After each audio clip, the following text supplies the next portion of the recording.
We're going to go into our next segment here, and I've got a very special guest. I was so happy that I could get her on here, and I want to read to you her bio. I'm just going to read it the way it goes here because she's got so much stuff going on here, but I really wanted to talk to Dr. Ulrich because she's got a lot of history when it comes to the topic I want to talk about, and that's grassroots. So let me read to you now her bio. Marybeth Ulrich, Colonel, retired from the U.S. Air Force Reserve in 2014. Her last assignment was the Reserve Air Force attaché for the Russian Federation. Colonel Ulrich's active duty Air Force career spanned 15 years. She logged more than 1,900 hours in Strategic Air Command as a navigator, instructor navigator, and standardization and evaluation navigator on a KC-135Q refueling planes. Her last 9 years on active duty were spent earning a Ph.D. and teaching political science to cadets at the Air Force Academy in Colorado Springs. In 1999, she transferred her commission to the United States Air Force Reserve. She was assigned to the IMA to the Undersecretary of the Air Force for International Affairs, where she provided political military analysis to the United States Air Force senior leadership. She also served as an Air Force Academy admissions liaison officer since 1999. In 1999, she left the active Air Force to become the first woman ever hired as a permanent faculty member at the U.S. War College, Carlisle Barracks, Pennsylvania. At age 36, she was also the youngest faculty member. Within 7 years, she became the first woman and the youngest person to achieve the rank of full professor. She held the General Dwight D. Eisenhower Chair of National Security Studies from 2007 to 2010 and is currently the Professor of Government in the Department of National Security and Strategy. And we're going to bring her on now. Once I get my earmuffs on, we can talk to her. Dr. Ulrich, are you there? I am. Well, I'm so great to have you on the show. I'm excited to have you. I hope I didn't miss anything. I probably did because it's such a long resume here with so many. That was too much. Well, we're glad to have you on here. And Doctor, I tell everybody on the show, and the audience pretty much knows, and I tell all my guests, I call the guest and I ask certain questions because there's no tricks here. I've got a certain topic I want to talk about. I write down some questions, or I ask the guest to write the questions that they like to speak about. We discuss it so that we understand what we're doing and that we get full, thorough answers. So we're going to do the same thing here on this show today with you. And basically what it was, I wanted to talk to you about government and how the individual can actually get involved and actually make a change in the way things happen here in our country just by participating. Would you agree with that? I do. That's a great cause. Is there anything before we start with the questions that you might want to, preface to get us in the mood or get us started in the proper direction as to where we're going here? Besides what I just said, I think I know where you're trying to go. So let's go ahead and and launch the question. All right, here we go. Basically, we're saying if we're going to talk to somebody, how well informed are you with regard to local, state, and national affairs, and do you consult reliable, objective sources for your news? So if you were to ask that, what kind of suggestions would you give? What kind of answers would you want to expect? Right. So I think what you're getting at, Matt, is first the most important thing is the desire to be involved. And, it shouldn't really be a novel desire. I mean, that's the nature of our democracy. I think our founding fathers assumed that people would participate and would want to be involved. And, when you look at democracy as a system of government, it's the one that really requires the most participation, obviously by the people. So, but I think what your first question gets at is you number one, you need to be informed about what the issues are, local, state, national, even global.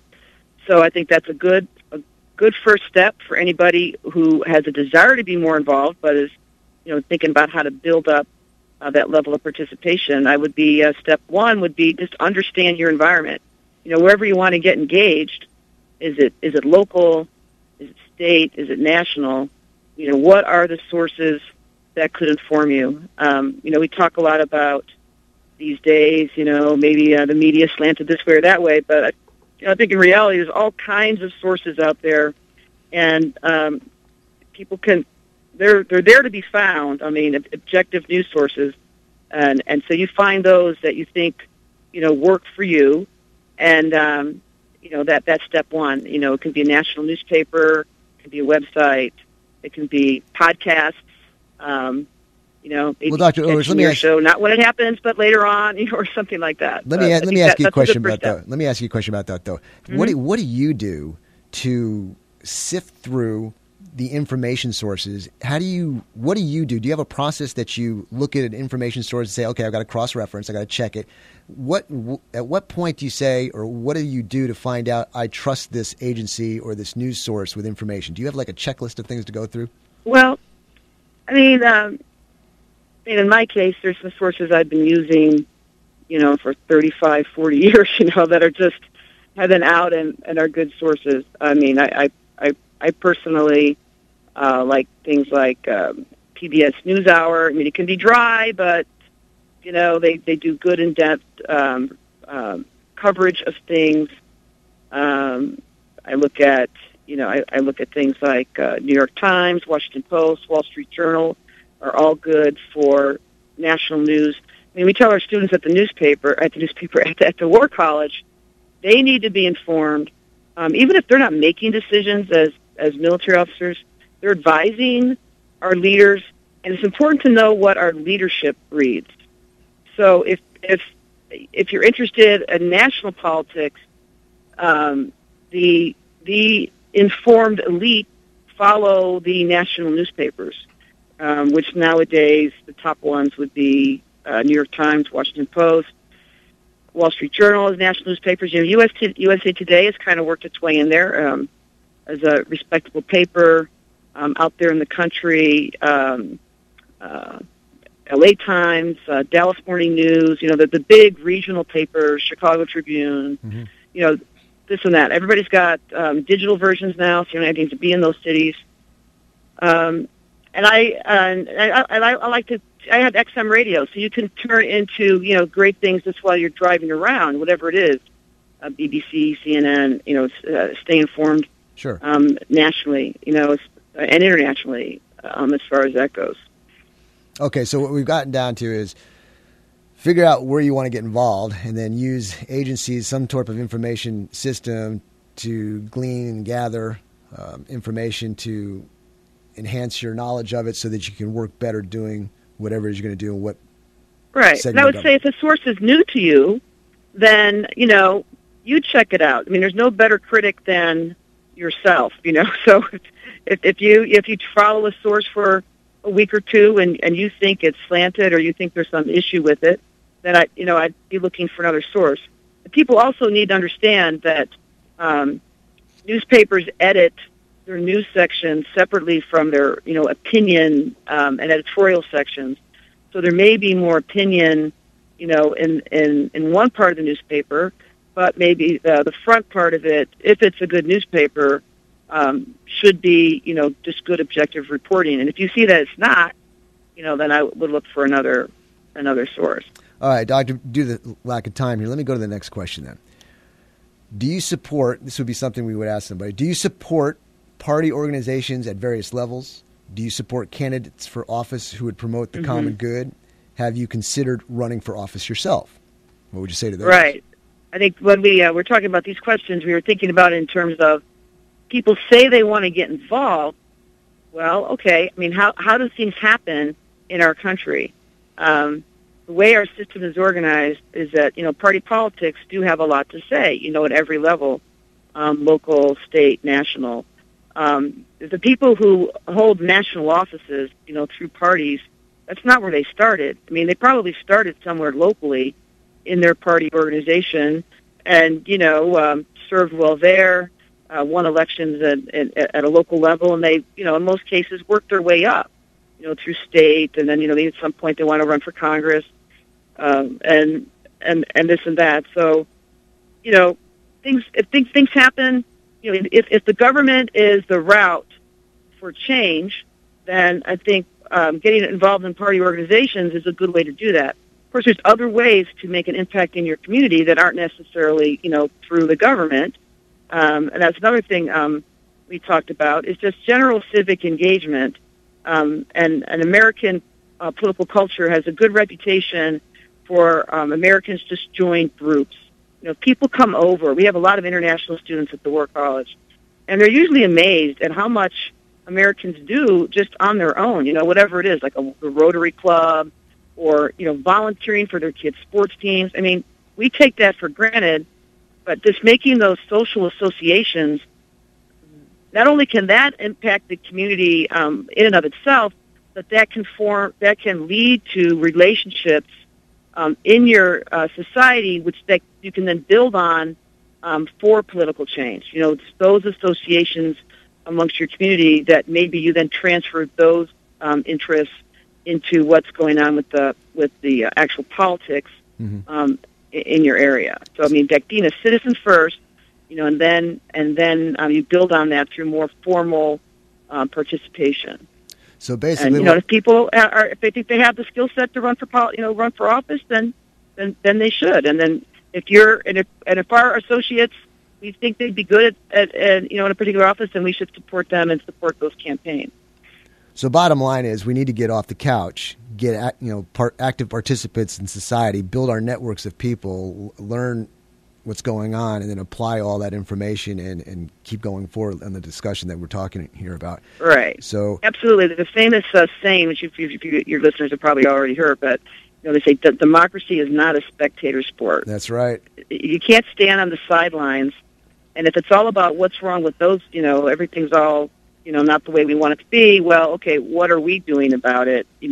Wherever we can, plug into that. Yeah, just look at the voting rates.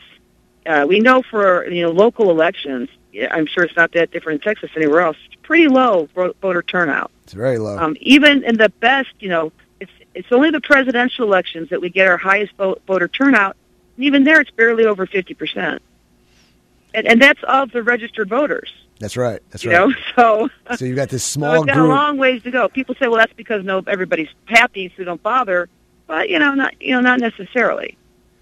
There's an expression I say all the time on my radio show. It's the ICube quotient, not the IQ, but ICube, and it's the three segments are: the first I is informed, but it's broken down into two parts: active, informed and active, or informed and sedentary, not doing anything.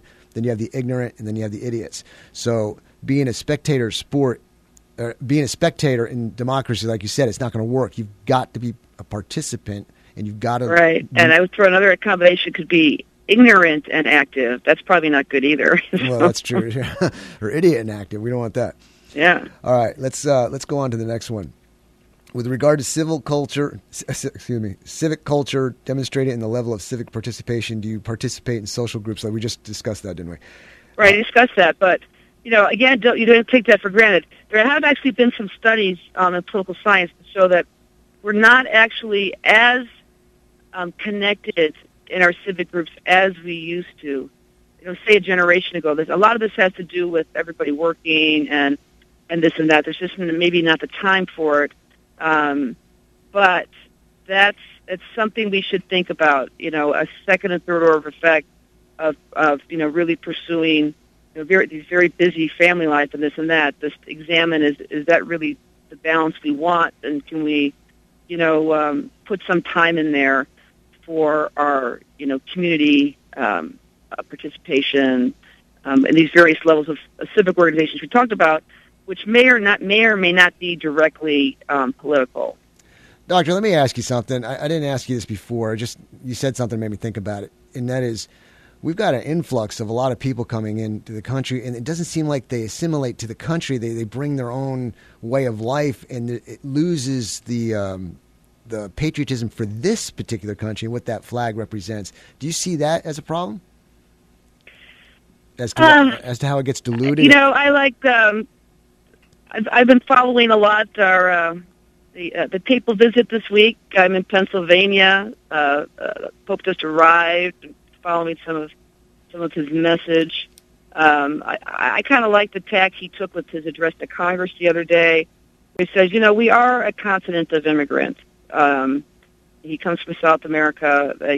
So I think we have to remember our core kind of identity as a nation of immigrants. At the same time, there's the government's role is to regulate that, and so we do need And we've been kind of stalled on that in Congress lately. Both sides say they want to do something, so I think it's time that they do figure out, what is that balance between security and maintaining this open, kind of the open door that we've had traditionally, balancing those things. And then at the same time, as a society, separate from government, being welcoming of those that are here.